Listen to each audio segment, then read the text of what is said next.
This is very personal with Matt. It doesn't look like he's looking out for the country or the institution. I mean, I gave this quote away. You ought to read, maybe I'll give it to you later, possibly if I can. Are you ruling out any sort of power-sharing agreement with Democrats, or any sort of Democrats? That doesn't work. Look, I'm a conservative. I'm a Republican. I'm a conservative one gets things done. Look, I know we live in a government's designed to have compromise, but look, we're in the majority. You don't surrender. Do you work with the other side? Yeah, and that's what I've done. I mean, from the day I came in, I've always said I'm going to treat Hakeem the way I want to be treated. And I think you've seen that. Everything doesn't have to be political. And I firmly believe when you look at history, and when I talk to the other speakers like Boehner or Paul Ryan, the first thing when they would meet, Nancy Pelosi would come, and she would simply say to them, if anyone ever did that motion, we would stand with you. Not because of you, and not because we agree politically, simply because of the institution needs to be able to stand on its own. First thing she did when she became Speaker was she removed that. And you know what? It gave me the power to make that motion on her. I had a lot of Republicans that wanted me to do it. I never did it. Did Nancy and I get along? No, we really don't get along. But I thought the institution was too important, and I thought that was too personal. But you know, at the end of the day, keeping government open and paying our troops was the right decision. I stand by that decision. At the end of the day, if I have to lose my job over it, so be it. But I'm going to fight for the American public, and I'll continue to fight. Thank you all very much. All right, so now we're waiting on a vote that may happen today, may happen tomorrow, but we expect it sometime in the next 48 hours. We're going to get back to the fate of the future for Kevin McCarthy in a moment. But back with Saul and Brett, the question I was going for is that we were trying to find examples of someone who was a victim of somebody inflated their real estate assets for the victim. We couldn't find a single case here in the state of New York. So back to the side, because I want to go to Wilmington, Delaware, Saul. What is on the line for Hunter Biden as he now... All right, guys, let's start clowning around. Tonight, we're gonna draw one of the 7 warlords, the one who has the power of the chop fruits.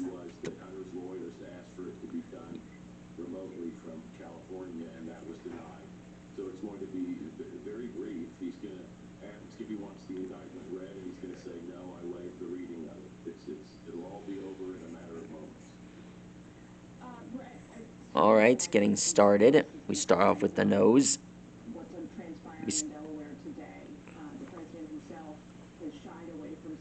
Of truth.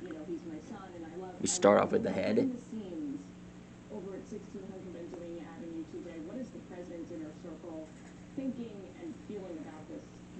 Anyway, first thing you gotta do is that you gotta draw his upper half. I drew the sailor's hat. We drew the white mark above his eye, above his nose and eyes.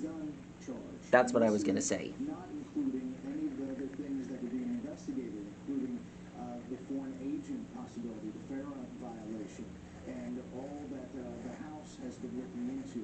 So there's a lot open here because that. There we are.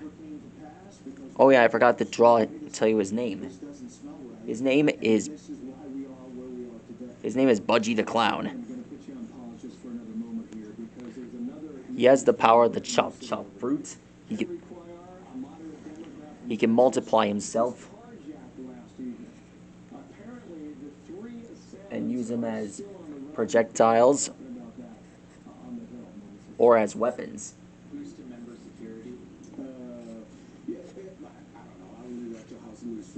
But this happened less than a mile away from the Capitol. And my place. They refer to him as the genius jester.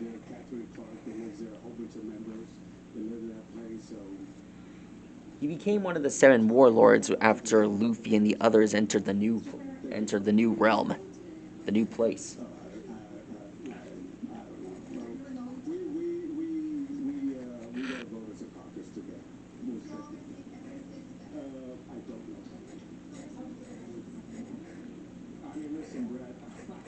I know I've been drawing a lot of One Piece stuff. Well, I haven't actually. We remarked last hour on the increase in crime. robberies in your city, what the mayor can or won't do about that. We saw a Democratic congresswoman back in February out of Minnesota who was abducted in an elevator in her apartment building. When you see high-profile politicians encounter incidents that the regular public have been experiencing now for about 3 years, one could argue, does it change the calculus for a political leader to do something? Well, I do think that it changes the dynamic, and there are a number of Congress lawmakers that have experienced some level of crime inside D.C., and it is on the rise, as we've seen, as you mentioned, their stats. I do think because it's high profile, it gets a little bit more attention, but it's happening every day. And where Congressman Cuellar lives, there are other lawmakers there that have talked about that increase as well. So factor in all of that. Cuellar is obviously a guy who talks about illegal immigration all the time and concerned about the border, but crime writ large. Here are his shoes. Big issue in this upcoming election. That's why they call him Buggy the Clown.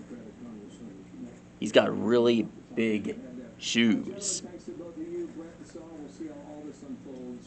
Thanks for being here tonight. Thank you. Those who engage There we in go. activities will be held accountable, and we are dedicated to ensuring that justice is served. Philadelphia District Attorney Larry Krasner there vowing to bring criminals to justice as mass looting overtakes the city of urban love. Also, this 9-year-old girl, and this is a good story. There we are. Today, she is home after an apparent kidnapping. The police say she's in good spirits and in good health. That is awesome news. Nancy Grace up here in a moment about what's next in this case. She disappeared almost into like thin air.